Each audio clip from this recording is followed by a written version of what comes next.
Assalamualaikum warahmatullahi wabarakatuh. Perkenalkan, nama saya Satria Rizky Wahyudin dari program studi Manajemen Pendidikan Islam dan Fakultas Ilmu Tarbiyah dan Keguruan.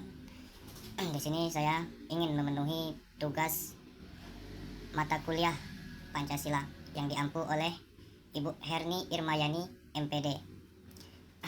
Saya akan menjelaskan sedikit tentang Pancasila dalam konteks sejarah perjuangan bangsa Indonesia.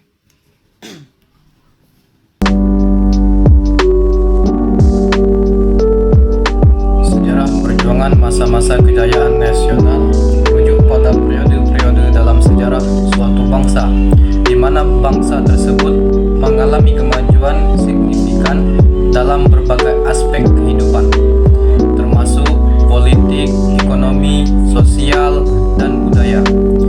Dalam konteks Indonesia, masa-masa kejayaan nasional mencakup periode-periode ketika bangsa Indonesia, baik sebelum maupun setelah kemerdekaan, mencapai pencapaian penting yang membentuk karakter dan posisi bangsa di dunia. Masa kejayaan sebelum kemerdekaan. Sebelum kedatangan kekuatan kolonial, Indonesia merupakan kawasan yang kaya akan kerajaan-kerajaan besar yang memiliki pengaruh signifikan dalam sejarah dan budaya Asia Tenggara. Kerajaan-kerajaan ini dengan struktur politik dan ekonomi yang maju berperan penting dalam membentuk identitas nasional dan sejarah awal Indonesia. Salah satu kerajaan besar yang patut dicatat adalah Kerajaan Majapahit yang mencapai puncak kejayaannya pada abad ke-14 hingga ke-15. Kerajaan Majapahit berdiri pada abad ke-13 dan mencapai puncak kejayaan pada abad ke-14 hingga ke-15, terletak di wilayah Jawa Timur. Majapahit dikenal sebagai salah satu kerajaan terbesar dan terkuat di Asia Tenggara. Memegahkan Majapahit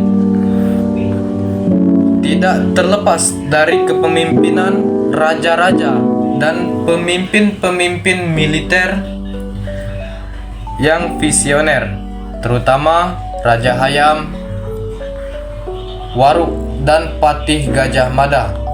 Kepemimpinan Hayam Wuruk dan Gajah Mada, Raja Hayam Wuruk yang memerintah dari tahun 1350 hingga 1389, yang merupakan sosok memegang peranan kunci dalam kejayaan Majapahit. Di bawah kepemimpinannya, Majapahit mencapai puncak kejayaannya dalam hal kekuasaan politik, militer, dan perdagangan. Hayam Wuruk tidak hanya dikenal sebagai seorang raja yang bijaksana, tetapi juga sebagai seorang pemimpin yang mampu mempersatukan berbagai wilayah yang terpecah-pecah di Nusantara. Di masa pemerintahannya, Majapahit menjadi pusat kekuasaan yang dominan, yang meliputi hampir seluruh wilayah kepulauan Indonesia dan sebagian wilayah Asia Tenggara. Salah satu figur penting yang turut mendukung kejayaan Majapahit adalah Patih Gajah Mada. Gajah Mada dikenal sebagai penasihat utama dan kepada pemerintahan yang memainkan peranan strategis dalam mengelola urusan negara. Ia dikenal dengan Sumpah Palapanya sebagai janji untuk menyatukan seluruh Nusantara di bawah kekuasaan Majapahit. Gajah Mada, ekspedisi militer dan diplomasi yang berhasil memperluas wilayah kekuasaan Majapahit, menjadikannya sebagai kekuatan regional yang tidak tertandingi pada masanya. Majapahit tidak hanya dikenal karena kekuatan militer dan politiknya, tetapi juga dikenal kontribusinya yang signifikan dalam perdagangan dan kebudayaan.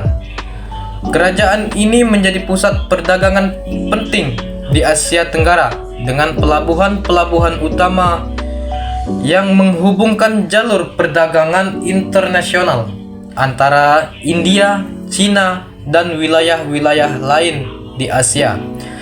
Perdagangan rempah-rempah, tekstil, dan barang-barang lainnya menjadikan Majapahit sebagai pusat ekonomi yang vital, yang menarik pedagang, dan meloncong dari berbagai penjuru dunia. Dalam bidang kebudayaan, Majapahit dikenal dengan pencapaian seni dan arsitekturnya yang megah. Candi-candi besar seperti Candi Panataran dan Candi Jago merupakan bukti dari kemajuan arsitektur dan seni rupa yang berkembang pesat di masa Majapahit. Karya sastra seperti Negara Kartagama dan Pararaton yang ditulis pada masa itu juga mencerminkan kebudayaan dan pemikiran yang berkembang dalam masyarakat Majapahit. Karya-karya ini tidak hanya mendokumentasikan sejarah dan mitologi, tetapi juga menggambarkan kebanggaan dan kejayaan kerajaan pada masa itu secara keseluruhan. Kerajaan Majapahit merupakan contoh nyata dari kejayaan nasional Indonesia sebelum kedatangan kolonial. Dengan kepemimpinan yang kuat, pengaruh dalam perdagangan, dan kontribusi dalam kebudayaan, Majapahit memainkan peranan penting dalam sejarah awal Indonesia, meninggalkan warisan yang masih mempengaruhi identitas dan sejarah bangsa hingga saat ini. Setelah runtuhnya kerajaan Majapahit pada awal abad ke-16, muncul kesultanan-kesultanan Islam di berbagai wilayah yang menjadi pusat kejayaan baru. Kesultanan-kesultanan ini tidak hanya melanjutkan tradisi kekuasaan politik dan militer, tetapi juga mengembangkan kekuatan ekonomi dan pengaruh budaya yang signifikan. Di antara kesultanan-kesultanan Islam yang terkenal adalah Kesultanan Mataram, Kesultanan Aceh, dan Kesultanan Banten. Kesultanan Aceh yang terletak di ujung utara Pulau Sumatera menjadi salah satu kekuatan dominan di kawasan Asia Tenggara pada abad ke-16 dan ke-17. Aceh mencapai puncak kejayaannya di bawah kepemimpinan Sultan Iskandar Muda. Sultan Iskandar Muda dikenal sebagai seorang pemimpin yang kuat dan visioner yang berhasil memperluas wilayah kekuasaan Aceh dengan serangkaian kampanye militer dan diplomasi. Kesultanan Aceh memainkan peran penting sebagai pusat perdagangan internasional selama pada masa kejayaannya. Pelabuhan-pelabuhan di Aceh seperti Pelabuhan Banda Aceh menjadi pusat perdagangan utama yang menghubungkan jalur perdagangan antara India, Timur Tengah, dan Asia Tenggara. Aceh dikenal sebagai pusat perdagangan rempah-rempah seperti lada, cengkeh, dan pala yang sangat berharga di pasar internasional. Perdagangan ini tidak hanya membawa kekayaan kepada kesultanan, tetapi juga memperluas pengaruh budaya dan politik Aceh di dunia luar. Di bawah Sultan Iskandar Muda, Aceh tidak hanya dikenal karena kemakmurannya dalam perdagangan, tetapi juga sebagai kekuatan militer dan politik yang signifikan. Sultan Iskandar Muda memodernisasikan angkatan bersenjata dan mengembangkan strategi militer yang efektif untuk mempertahankan wilayah dan memperluas pengaruhnya. Selain itu, Aceh terlibat dalam hubungan diplomatik dengan berbagai kekuatan Eropa seperti Belanda dan Portugis untuk mempertahankan posisi strategisnya dalam perdagangan global. Terletak di Pulau Jawa dan muncul sebagai kekuatan utama setelah runtuhnya Majapahit. Kesultanan ini mencapai puncak kejayaannya pada abad ke-17 di bawah kepemimpinan Sultan Agung.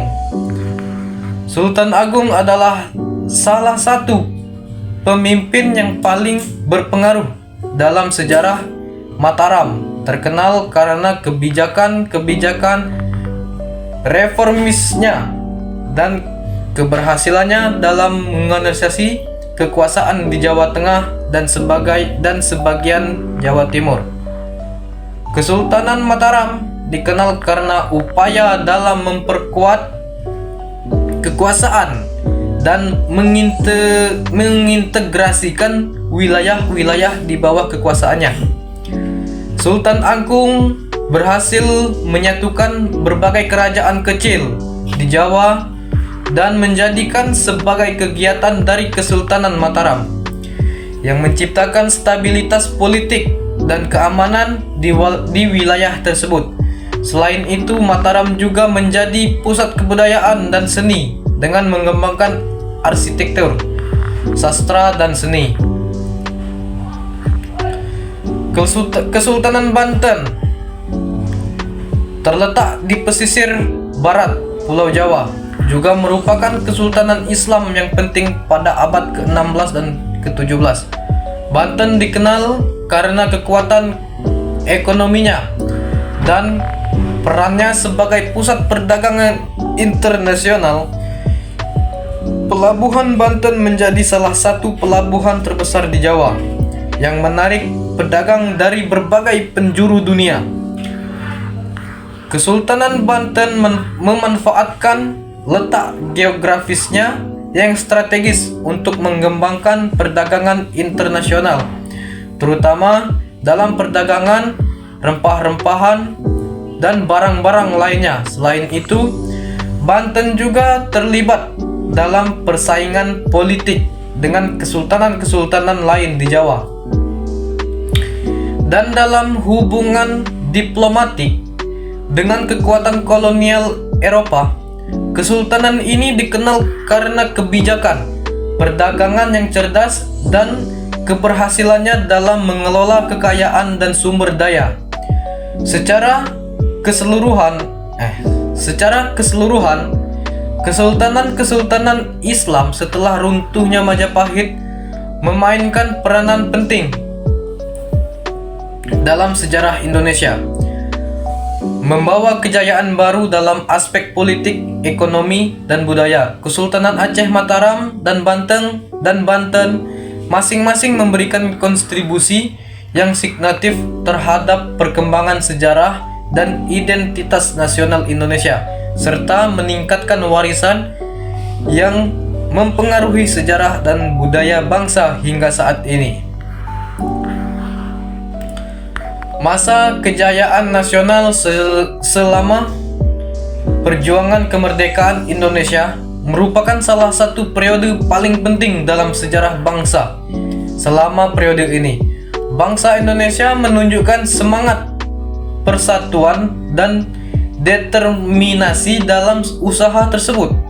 Kemerdekaan dari penjajahan kolonial Belanda dan Jepang merupakan ini tidak hanya melibatkan aksi-aksi bersenjata, tetapi juga terdiri dari berbagai gerakan politik dan sosial yang dilakukan oleh berbagai organisasi dan tokoh-tokoh berpengaruh. Pergerakan nasional perjuangan kemerdekaan Indonesia dimulai dengan munculnya pergerakan nasional yang dipelopori oleh tokoh-tokoh seperti Soekarno, Muhammad Hatta, dan Sultan Syahrir pada awal abad ke-20. Pergerakan ini mulai berkembang pesat didorong oleh dorongan untuk memperoleh hak-hak politik dan kebebasan dari penindasan kolonial. Salah satu organisasi paling berpengaruh dalam periode ini adalah Budi Utomo, yang didirikan pada tahun 1908 dan merupakan organisasi modern pertama yang berjuang untuk perbaikan sosial dan politik di Indonesia. Soekarno dan Hatta sebagai tokoh sentral dalam perjuangan kemerdekaan memainkan peranan kunci dalam membangkitkan kesadaran nasional dan memobilisasi pada masa perjuangan kemerdekaan. Soekarno dengan retorika dan inspiratif dan kepemimpinan karismatik memimpin. Sekian penjelasan dari saya. Bila ada salah kata, saya mohon maaf. Kepada Allah saya mohon ampun. Saya akhiri, wabillahi taufik wal hidayah. Wassalamualaikum warahmatullahi wabarakatuh.